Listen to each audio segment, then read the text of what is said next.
नमस्कार दोस्तों, आज अपन देखेंगे त्रिकोणमिति, वो भी लेफ्ट फिंगर से। किससे? लेफ्ट फिंगर है ना। लेफ्ट फिंगर से अपन त्रिकोणमिति टेबल यानी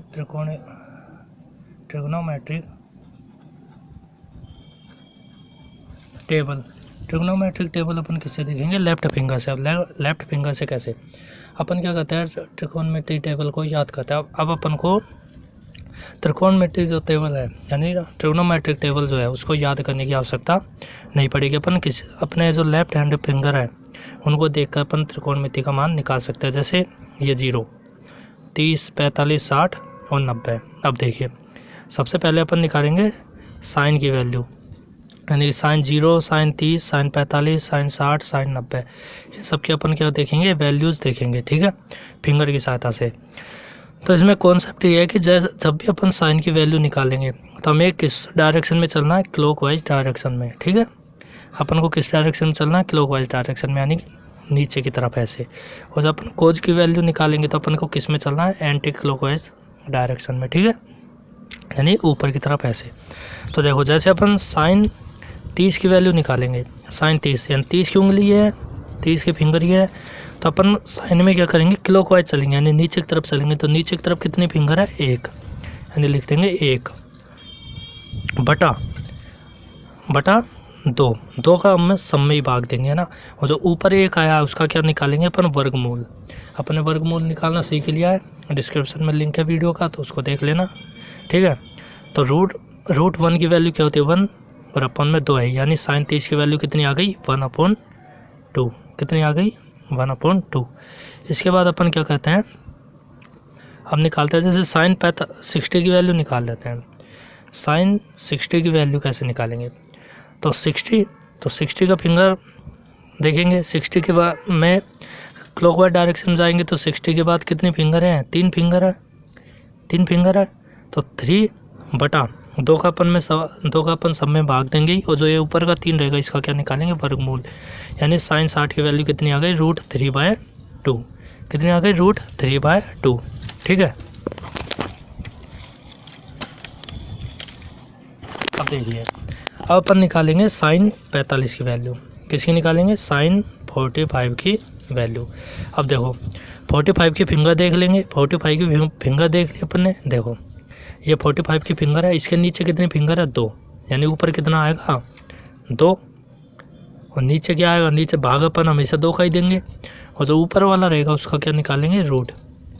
अब देखो आगे, √2 अपॉन, अब जो 2 है इसको अपन क्या लिख सकते हैं? √2 इंटू √2 लिख सकते हैं, क्योंकि √2 इंटू √2 क्या होता है? 2।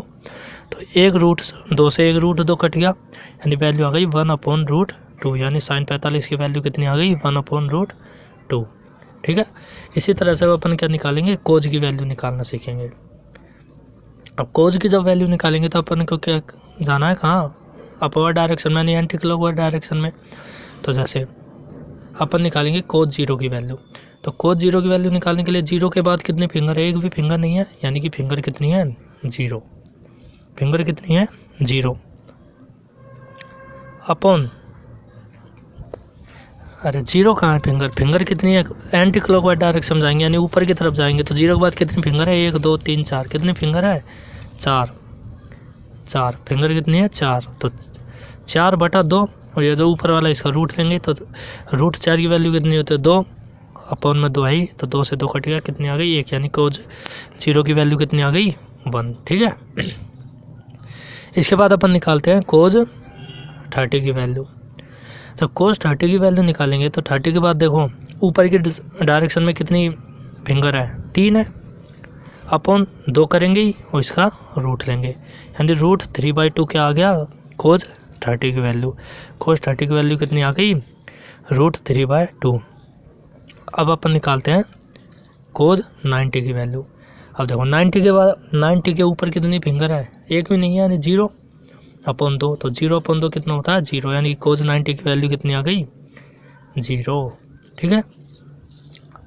अब देखिए आगे, अब ऐसे अपन निकालते हैं कोज 45 की वैल्यू। अब जब कोज 45 की वैल्यू निकालेंगे तो क्या करेंगे? कोज 45 के ऊपर कितनी फिंगर है? 2 है, अपॉन में 2 का भाग देंगे और इसका रूट, यानी कि √2/2 कितना हो गया, √2। अभी बताया था ना कि भाई √2 तो ऊपर है ही, और जो ये 2 है इसको लिख लेंगे √2 इंटू √2, और इससे ये कट गया, √2 1/√2 आ गया। आंसर क्या आ गया, 1/√2। ठीक है, आई होप आपको समझ आया होगा। अपन क्या करेंगे अब आगे, अब अपन को साइन और कोज का सब कुछ पता लग गया ना, सारी की सारी वैल्यू साइन और कोज की अपन फिंगर देख के निकाल लेंगे। अब अपने पास रहा tan, कोट, सेक और कोसेक। अब देखिए tan, कोट, सेक और कोसेक की वैल्यू अपन कैसे निकालेंगे। ठीक है, तो इनकी वैल्यू निकालने के लिए अपन क्या करते हैं, आगे देखते हैं ना। अब देखिए आगे देखिए, अब जैसे अपन निकालेंगे tan की वैल्यू, tan थीटा, यानी थीटा की वैल्यू कुछ भी है 0, 30, 45, 60, 90 कुछ भी है, अपन को इसकी क्या निकालनी है वैल्यू, यानी tan थीटा की। तो एक फॉर्मूला होता है tan थीटा बराबर sin थीटा अपॉन में कोज थीटा, यानी कि जब भी अपन जैसे tan 0 डिग्री की वैल्यू निकालेंगे तो पहले किसकी निकालेंगे, sin 0 की, फिर कोज 0 की, यानी tan 0 की वैल्यू क्या हो जाएगी, sin 0 की वैल्यू अपॉन में कोज 0 की वैल्यू। तो sin 0 की वैल्यू कितनी आई थी, अभी अपन ने निकाली थी, कितनी आई थी 0। कोज 0 की वैल्यू कितनी आई थी, अभी अपन ने निकाली थी, कितनी आई थी 1। तो 0/1 बराबर 0, यानी tan 0 की वैल्यू कितनी आ गई 0। इसी तरह से अपन निकालेंगे अब tan 45 की वैल्यू। तो tan 45 की वैल्यू निकालने के लिए अपन को क्या लगाना पड़ेगा, साइन अपन कोज फॉर्मूला लगाना पड़ेगा, यानी sin 45 और कोज 45। अब देखिए sin 45 अपन कोज 45, यानी sin 45 की वैल्यू कितनी आई थी, अभी अपन ने निकाली थी 1/√2, और कोज 45 की वैल्यू भी कितनी आई थी 1/√2। अब देखिए 1/√2 है, अब ये बटा में जो नीचे है उसको अपन क्या करेंगे, ऊपर ले जाएंगे, ऊपर ले जाएंगे तो गुणा में हो जाएगा और उल्टा हो जाएगा, यानी कि √2/1। तो 1 से तो 1 कट गया, √2 से √2 कट गया, यानी उत्तर आ गया 1, यानी tan 45 की वैल्यू कितनी आ गई अपने पास 1। ठीक है, tan 45 की वैल्यू कितनी आ गई 1। अब इसी तरह से अपन निकालेंगे कोट थीटा की वैल्यू। अब कोट की कैसे निकालेंगे, तो जब भी कोट की वैल्यू निकालनी होगी तो अपन फॉर्मूला लगाएंगे कोज अपॉन साइन, यानी tan का उल्टा होता है कोट, यानी कोज अपॉन साइन। जैसे अपन निकालेंगे कोट 45 की वैल्यू, ठीक है, अपन किसकी वैल्यू निकालेंगे, कोट 45 की, तो क्या होगा कोज 45 बटा साइन 45। तो कोज 45 कितना होता है 1/√2, और साइन 45 भी कितना होता है 1/√2। तो 1/√2 से 1/√2 कट गया, यानी वैल्यू आ गई 1, यानी कोट 45 की वैल्यू कितनी आ गई 1। अब अपन निकालेंगे कोट 60 डिग्री। जब कोट 60 की वैल्यू निकालेंगे तो क्या करेंगे, कोज 60 अपॉन साइन 60। तो कोज 60 की वैल्यू क्या होगी, अभी अपन ने निकालना सीखा था फिंगर से कोज 60 की वैल्यू। तो कोज 60 की वैल्यू अपने पास आई थी 1/2, और साइन 60 की वैल्यू कितनी आई थी √3/2। अब देखो 1/2, अब जो ये √3/2 है इसको ऊपर ले जाएंगे गुणा में तो ये उल्टा हो जाएगा, यानी 2/√3 आ जाएगा, यानी 2 से 2 कट गया, यानी वैल्यू कितनी आ गई 1/√3। ठीक है, ये आ गया आंसर, यानी कि कोट 60 की वैल्यू कितनी आ गई 1/√3। ठीक है, 1/√3। इसी प्रकार से अपन किसकी निकालेंगे, सेक की, और फिर निकालेंगे कोसेक की। तो जब सेक की निकालेंगे तो 1/कोज कर देंगे, और कोसेक की निकालेंगे तो 1/साइन कर देंगे। इसी तरह से निकाल लेंगे, एक एक इनका एग्जांपल देख लेते हैं अपन। ठीक है,